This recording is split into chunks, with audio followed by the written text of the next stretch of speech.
Hello ka-organic! Welcome to my vlog! So before ako magpatuloy sa mga hindi pa nakasubscribe sa ating YouTube channel, please click like and subscribe na para updated kayo sa next video na i-upload ko. Thank you very much! So ngayon meron tayo ditong jackfruit. Ayan yung pinatubo ko na jackfruit seeds. Ayan siya.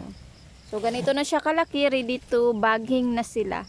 So yung gagawin namin dito is ay graft namin yung ano namin dito, ilagay sa dito niya banda, ang i-attach namin sa kanya is yung simpidak.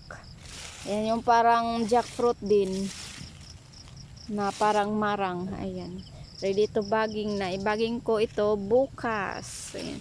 So yun lang muna for today's video. Thank you for watching and see you to my next vlog.